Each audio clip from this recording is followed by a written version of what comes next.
Super Castlevania 4 for the Super Nintendo. And this game is a part of the classic series of Castlevania games. And by classic series, I mean the more linear, non-Metroidvania games as they would become with Symphony of the Night and as time went on. Now, like your traditional Castlevania game, this game this game is tough. Now, when I say tough, I don't mean unforgiving. This game, like a lot of the games in the series, it takes a lot of trial, a lot of error, and as you kind of figure out the pattern of how the stages go, they do become easier basically because of repetition. Now, one thing this game does that really helps you is it does have unlimited continues. But before we go into these things, we're going to talk about this game in itself. Now, in Castlevania 4, Super Castlevania 4, you play as Simon Belmont. Now, this game is basically an enhanced retelling of the first game within the series, and you have a whip, and you're out to stop Dracula. Now, pretty much within this game, you go through Dracula's castle, essentially in different stages, to pretty much infiltrate him and kill him before he can reawaken, or even if he has reawakened, but pretty much strike terror on the town. Now, aesthetically, this game's music is wonderful. The environments are beautiful. The stages are challenging, as I mentioned, but it all comes together in a package that makes this probably one of the best retro Castlevania games. Now, I was originally turned off from this series a little bit because I played Symphony of the Night, and I love Symphony of the Night, but then I went back and I played Castlevania 3 for the NES, and that game destroyed my life. So much difficulty within that game, and I still haven't beaten it to this day. But with Super Castlevania 4, the game is definitely a lot easier, in my opinion, compared to the first three original entries.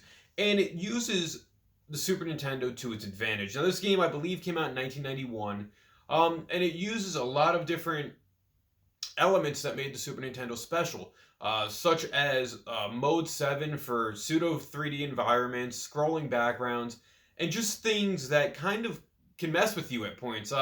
In Stage 4, for example, you go through this one room where the background's almost like a rolling bin, and if you're too busy paying attention to the background, you're not going to realize that the stage is basically falling beneath itself, and if you don't run, you're gonna die. Now, that's pretty much gonna be the one spoiler I give you in this game.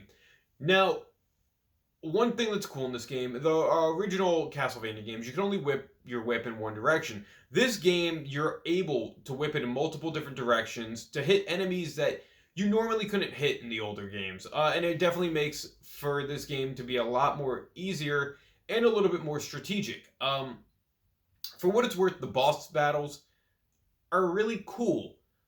Because, I mean, the strategy is usually simple. Find the weakness in the boss where you're able to hit them, which in earlier boss fights, you can kind of hit them everywhere, and they just kind of disintegrate. And as time goes on, that's not always the case. Now, as the stages go on, too, just because you think you hit a boss fight, it's not the end of the stage. You probably just hit a sub-boss within that level, and the other boss is probably going to be at the end of the level. And you better prepare yourself, because some of these boss fights are tough. A lot of them are very stick and move-ish, and you really need to know what you're getting yourself into in order, or you really need to play fast and stealthy at the same time, which doesn't really work out in most games, but in Castlevania it does. Now, if I'm going to say anything, my biggest gripe about this game is the fact that there's a time limit on each stage, and if the time runs out, you basically die.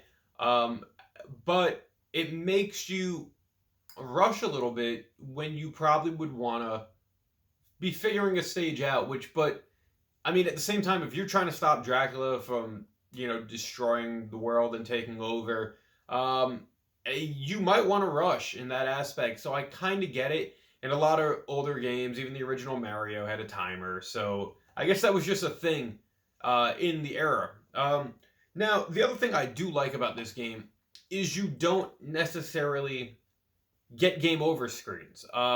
So the game's going to continue to play as long as you keep playing it.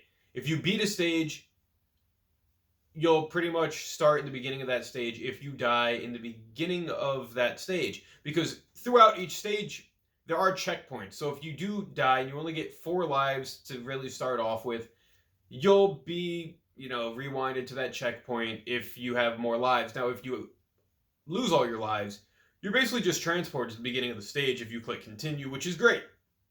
It's very forgiving in that aspect that you don't have to start the game from the get-go. And where I was a little concerned getting into this is because the game, it uses a password system. It doesn't have save states in this if you play with the original cartridge, which definitely makes it a little more challenging. But, this is a game that, as I believe I mentioned in the beginning, it is challenging, but in a good way. Like, it's not a cheap challenging. It's a challenging that makes you want to keep playing. And just the atmosphere, the music, the gameplay environments, they just all make for a really great Castlevania game. And, this game is just, it's addicting at the same time. Like, at least for me, when I feel like I've died, I want to give up, I'm just like, no, I'm giving this stage another shot. And then, hopefully, if I'm lucky, I'll beat it. That wasn't the case most of the time. This game took a lot of trial and error, a lot of memorization of the stages and the boss movements and the enemy movements.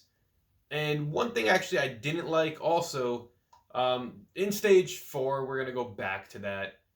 And I don't remember if it's in other stages either, but you hit these platforms that if you jump on them, they'll turn if you don't move quick enough and basically throw you to the bottom of the stage and you die. I noticed, and maybe it's just because of playing on a modern display with latency, that it's like you have to jump and then hit the jump button again to double jump right off of it, because if you try to wait till you land on it and then hit the jump button, it's not, the timing doesn't really work, and that does make the game a little difficult in that aspect. But once you get past that stage, actually they just get harder. I feel like the first 4 stages were easy, and then after that, this is like the second 60% of the game, because the game does comprise of 11 stages. It just picks up and just becomes difficult, and it just kind of goes on overdrive, and it makes you step your game up, which is what I like. Sometimes games only hit a certain level of difficulty after the beginning stages, and then you're kind of able to get through the rest of it. But with Castlevania 4, you hit a certain level of difficulty, and then after that, you start questioning if you still want to play the game. And the answer is, yes, you do. Because Super Castlevania 4 for the Super Nintendo is definitely a gem in the Super Nintendo library.